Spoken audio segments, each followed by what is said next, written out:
श्रोत्रादि में विभाग पूर्वक सप्तऋषि दृष्टि, किंतु उस चमस के तीर पर कौन ऋषि रहते हैं सो बतलाते हैं।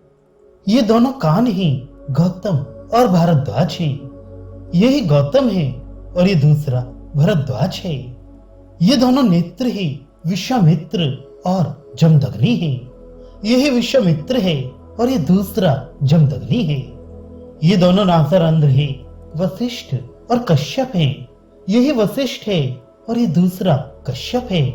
तथा वाक ही अत्रि है, क्योंकि वागेंद्रिय द्वारा ही अन्न भक्षण किया जाता है। जिसे अत्रि कहते हैं वे निश्चय अत्ति नाम वाला ही है। जो इस प्रकार जानता है वे सबका अत्ता अर्थात भक्षण करने वाला होता है। सब इसका अन्न हो जाता है। ये दोनों कर्ण ही गौतम और भरद्वाज हैं। ये दक्षिण और उत्तर कर्ण ही क्रमशः अथवा विपरीत क्रम से गौतम और भरद्वाज हैं। इसी प्रकार नेत्रों के विषय में उपदेश करते हुए मंत्र ने कहा है कि यही विश्वामित्र और जमदग्नि है। इनमें दक्षिण नेत्र विश्वामित्र है और वाम नेत्र जमदग्नि है, अथवा इससे विपरीत क्रम से समझना चाहिए। फिर नासारंध्रों के विषय में उपदेश करते हुए मंत्र ने कहा है कि यही दोनों वशिष्ठ और कश्यप हैं।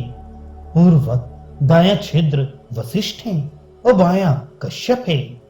अदन अर्थात भक्षण क्रिया का संबंध होने के कारण वाक ही सप्तम ऋषि अत्रि है, क्योंकि वागेंद्रिय के द्वारा ही अन्न भक्षण किया जाता है। अतः ये प्रसिद्ध अत्ति नाम वाला है, अर्थात अत्ता होने के कारण ये अत्ति है, जो कि अत्ति होते हुए ही परोक्ष रूप से अत्रि कहा जाता है। इस अत्रि शब्द के निरुक्ति का ज्ञान होने से पुरुष प्राण के इस संपूर्ण अन्न समुदाय का अत्ता अर्थात भक्षण करने वाला होता है। यह अन्न भक्षण करने वाला ही होता है, परलोक में पुनः अन्न से युक्त नहीं होता। सर्वमस्यान्नम भवति, इस वाक्य से यही बात कही गई है। जो इस प्रकार इस उपर्युक्त प्राण के यथार्थ स्वरूप को जानता है वे इस तरह मध्यम प्राण होकर आधान प्रत्याधानगत भोक्ता ही होता है, भोज्य नहीं होता, अर्थात भोज्य वर्ग से निवृत्त हो जाता है।